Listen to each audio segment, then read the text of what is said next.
peut être peint, percé, traité, poli, ciré ou verni. On parle de lui comme d'un matériau noble, malléable, adaptable. Bref, le matériau idéal, c'est bien sûr le bois.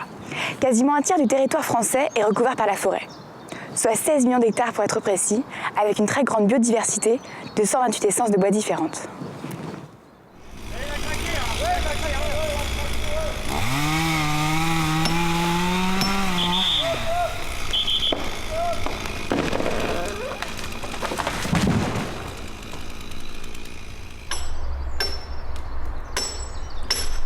La filière du bois constitue une industrie conséquente. Elle emploie 231 000 salariés dans diverses activités, telles que l'exportation forestière, l'ameublement, la construction et même le papier-carton. Aujourd'hui, les entreprises concernées doivent jouer un rôle important dans le domaine du développement durable. Alors, où en sont-elles et quelles sont leurs actions? Pour y répondre, nous sommes allés à la rencontre de plusieurs professionnels. Une petite menuiserie, un vendeur de bois et un architecte.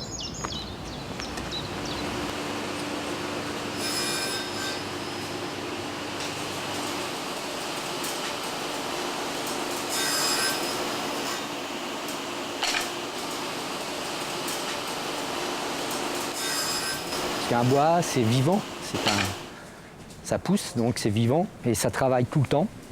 Même quand il est sec, ça finit par travailler, ça gerce, ça fend, ça se tortille. Et plus il est sec, plus on a de chance qu'il garde sa forme après le travail, quoi. Ami bois, en fait, c'est un jeu de mots. Ami bois, puisqu'on est des amis, et c'est aussi un assemblage en menuiserie. Mi-bois, il s'appelle l'assemblage. Mi-bois, c'est-à-dire vous retirez la moitié d'une épaisseur sur un morceau et la moitié de l'autre, vous les unissez et ça vous fait un.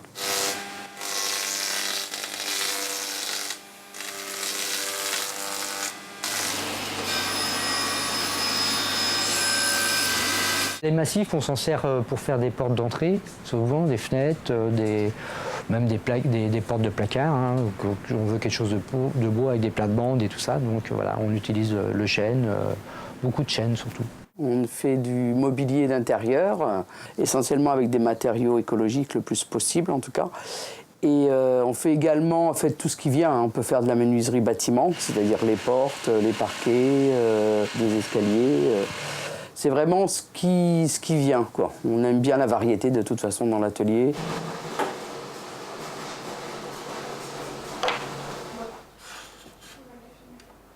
On utilise beaucoup en massif des bois de toute façon européens, le plus possible.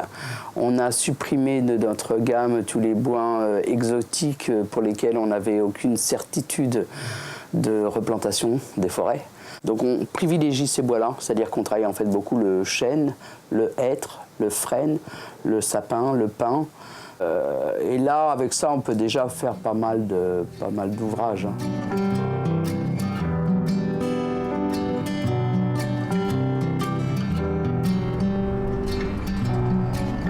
L'utilisation du bois aujourd'hui est principalement utilisée dans la construction ainsi que dans la décoration.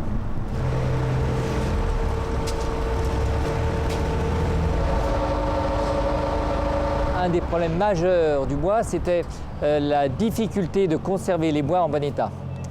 Donc, des gens avaient trouvé des astuces toutes simples de mettre des produits chimiques sur ces bois ou à l'intérieur de ces bois pour les protéger des insectes ou des champignons.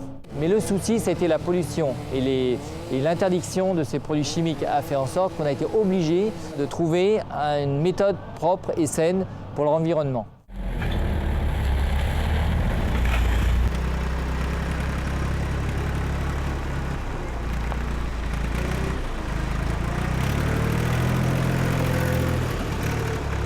Mon travail consiste à modifier thermiquement les bois pour les rendre imputrescibles. À droite, à droite, à droite. Un peu à droite. T'es à ça, voilà, c'est bien. C'est simplement du bois qu'on met dans un four, qu'on chauffe à haute température, on le ressort et il est imputrescible, c'est-à-dire qu'il ne pourrit plus. Le gros avantage, c'est que c'est un produit non polluant. C'est une technologie qui va aller en exponentielle dans la mesure où il y a de plus en plus d'industriels, je parle de gros industriels, qui sont intéressés par ce système.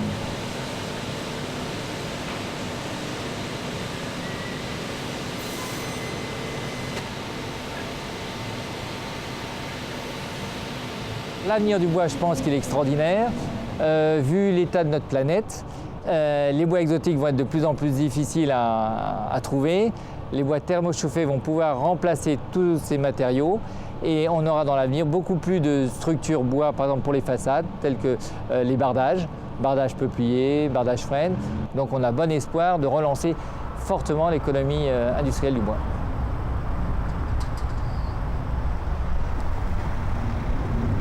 À l'origine, on avait dans le jardin un petit atelier qui était inexploitable. Et donc l'idée, c'était d'utiliser l'existence de cet atelier pour le rénover et en ressortir quelque chose de complètement nouveau.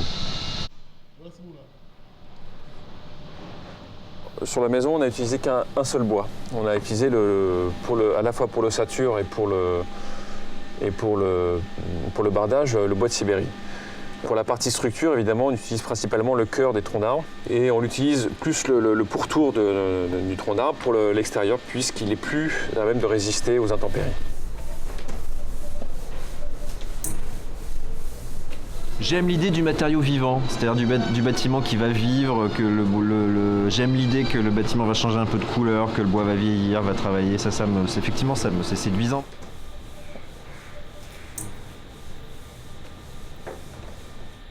Il faut prendre un bois qui est bien traité. Il faut bien un bois bien sec, très bien traité pour éviter qu'il soit après attaquable par les moisissures, tout ce qui est insectes, etc. Sur une maison comme ça, vous avez chaque mur, quasiment, des morceaux d'ossature sont préfabriqués en atelier et amenés sur place. Ça permet un chantier propre, en fait, d'éviter plein de gravats, de maçonnerie, voilà, ça permet d'avoir un chantier beaucoup plus propre. Ça permet d'avoir beaucoup moins de déchets aussi, c'est assez bon.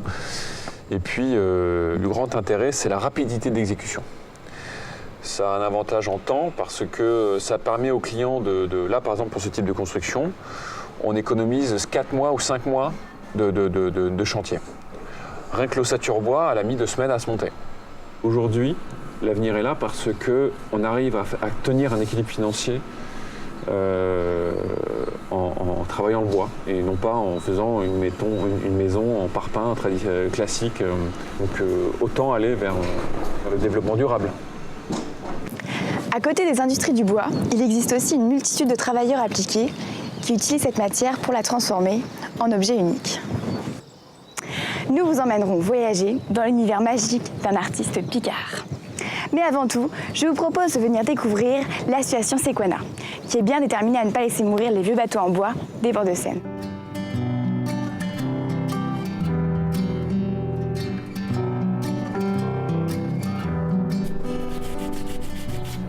Quand vous coupez un bout de bois, ça commence par sentir bon.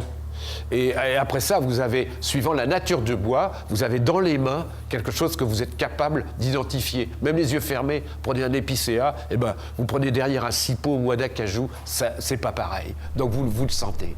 Donc là, il y a une espèce de relation affective qui, pour celui qui aime ça, là, il trouve de quoi satisfaire vraiment son désir d'approcher cette matière et de rentrer plus en communication avec elle.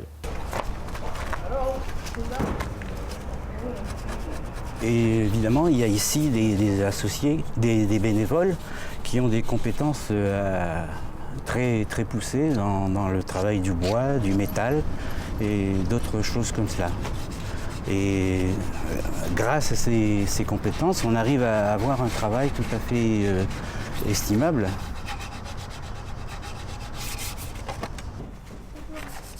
L'association Sequana, c'est une association de bénévoles qui s'est constituée il y a une vingtaine d'années ici sur le site et qui s'est donné pour objectif la mise en valeur du patrimoine de la Seine ici, autour de cette île des impressionnistes. Il se fait que ici, le canotage a été pratiqué à partir de la moitié à peu près du 19e siècle jusqu'à la moitié du 20e.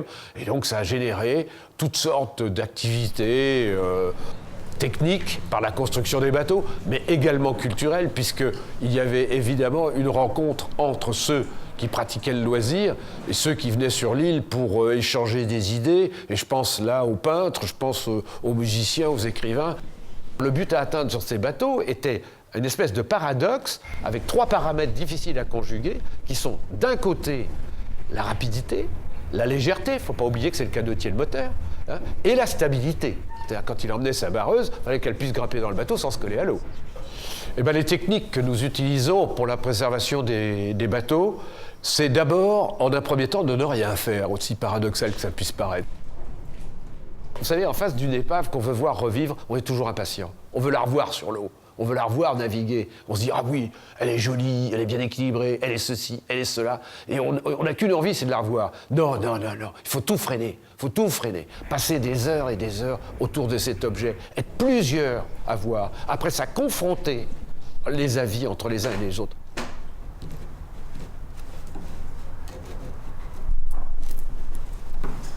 Sur ce bateau, on a appris par exemple les techniques d'assemblage des virures sur les membrures qui se fait par des clous, ce qu'on appelle les clous retournés.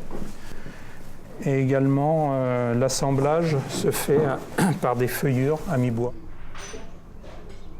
C'est à l'identique. Enfin, la restauration se fait suivant ce qu'on appelle la Convention de Barcelone, hein, pour que le bateau soit ensuite admis comme bateau d'intérêt patrimonial. Alors, c'est pas de la récupération, en fait, c'est du bois qu'on achète. Par exemple, sur ce bateau, les membrures, c'est de l'acacia. Et les virures là, que l'on est en train de remettre en place, c'est du pin. Ah bah, c'est plus intéressant que le plastique. Le plastique, c'est trop facile, en fait. Historiquement, bon, les bateaux étaient en bois et il y a beaucoup à réapprendre, en fait, sur les techniques du bois.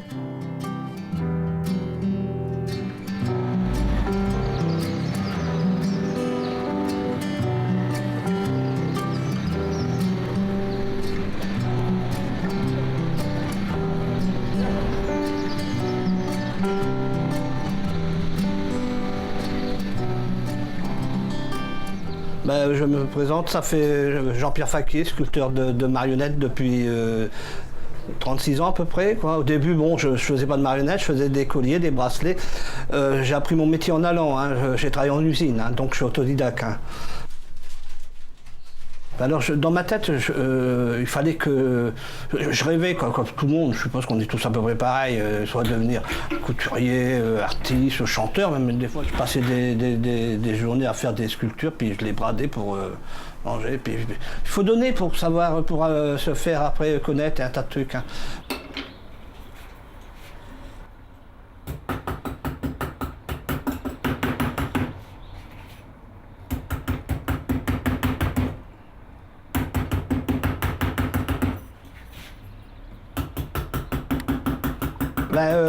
Le bois, moi, ce que j'aime bien, c'est prendre mon temps et puis de faire tout d'inventer. Si tu es capable de prendre un morceau de bois, de faire une simple forme, hein, de le poncer et puis d'avoir passé 3 heures sans avoir rien fait, trouver un plaisir, tu peux continuer.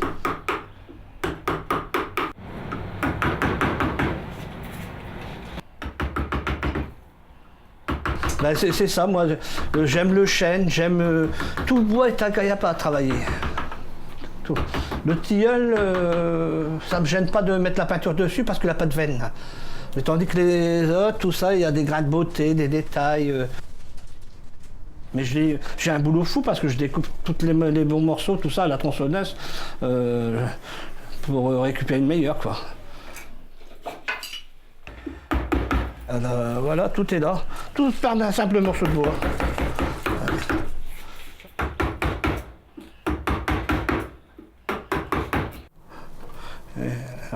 C'est vrai. Faut mieux n'en avoir qu'un qui soit original que d'en avoir une dizaine et puis que ça ressemble à rien. Hein. Tu es d'accord avec moi? Ouais, bon, d'accord, mais c'est bien. On va rester copains alors. Ah oui, j'ai oublié de dire, en Picardie, on a un accent. Hein. Ça s'entend un chomolé? Un chopeux?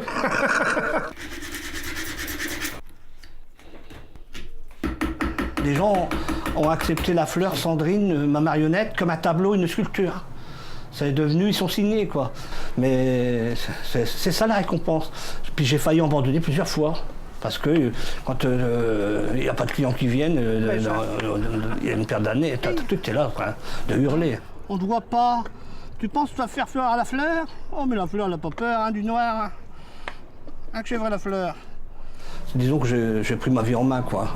Je trouve que chacun d'entre nous, normalement, est fait pour s'exprimer. Tout le monde pourrait, mais il faut beaucoup de volonté.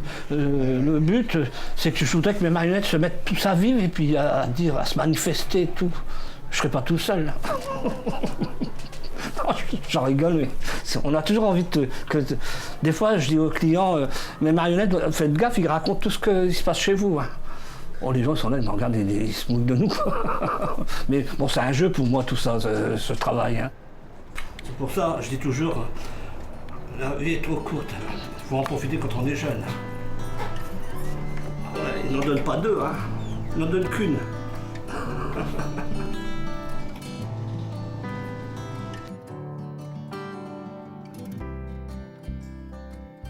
C'est déjà la fin de cette émission. Merci de nous avoir suivis dans ce petit tour d'horizon des métiers du bois. Je vous dis à la semaine prochaine et à bientôt.